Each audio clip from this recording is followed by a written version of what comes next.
मुझे लगता है भारत सबसे ज्यादा खूबसूरत देश है और यही ऑब्जेक्टिव है कि ग्लोबल मैप पर भारत नंबर 1 पर हो। फिलहाल कंफ्यूज्ड हूं, लक्षद्वीप जाऊं या द्वारका? द्वारका आपको काफी नीचे जाना पड़ेगा। जहां जाते हो कम से कम एक रात रुकिए। टोटल जो आपका बजट है, टूर ट्रैवल का टोटल बजट है, कम से कम 5% 10% लोकल कुछ न कुछ चीज खरीदिए। हमारे देश के टूरिज्म पोटेंशियल को सामने लाने वाले बेस्ट ट्रैवल क्रिएटर अवार्ड के विनर हैं Kamiya Jaani, the founder of Curly Tale. हमारे देश के कई ऐसे पहलुओं को सामने रखा है जो अभी तक अनएक्सप्लोर्ड रहे हैं।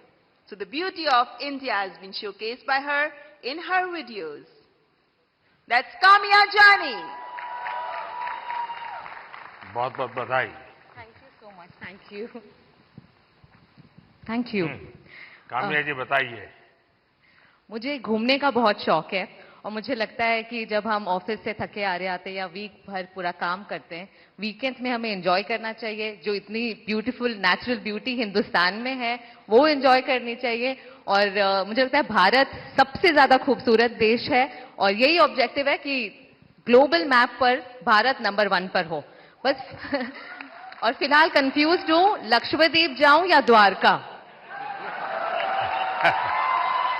द्वारका आपको काफी नीचे जाना पड़ेगा।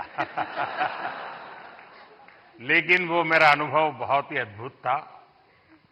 खैर उसकी बात कभी फिर करूंगा, लेकिन मैं नहीं मानता सब टूरिस्टों के लिए कितना सुविधाजनक होगा। लेकिन अब जैसे मैं आदि कैलाश गया था। आदि कैलाश हमारा काफी ऊंचे टॉप पर है और दूसरी तरफ मैं यहां द्वारिका में काफी मीटर नीचे चला गया पुरानी द्वारिका देखने के लिए। आप ये जब भारत की इन धरोहर का परिचय करवाती हो तो मैं एक विषय, 2 विषय लेकर इन दिनों चल रहा हूं। उसमें आप जो क्रिएटर्स होते हैं मदद कर सकते हैं। एक हमारे लोग क्या करते हैं, जैसे कहीं चले गए सोमनाथ, तो बस में ट्रेन में अपनी कार से उतरेंगे, भागेंगे और जैसे भगवान अभी कहीं जा रहे हैं तो पकड़ो। उनके दिमाग में यही रहता है, तो दौड़ो पकड़ो और फिर एक बार देख लिया तो इधर उधर छुट्टी। मैं कहता हूं भाई ऐसा क्यों करते हो? जहां जाते हो कम से कम एक रात रुकिए। टोटल जो आपका बजट है, टूर ट्रैवल का टोटल बजट है, कम से कम 5% 10% लोकल कुछ न कुछ चीज खरीदिए, लोकल प्रोडक्ट खरीदिए। अब फिर आप कहेंगे नहीं हमने पानी पूरी खरीदी थी, ऐसा नहीं। खाना वाना तो कंपलसरी है, खाएंगे, लेकिन कोई वहां की प्रोडक्ट, क्योंकि हमारे देश की ये भी एक सामर्थ्य है और वहां की इकोनॉमी को बहुत बड़ा बल मिलता है।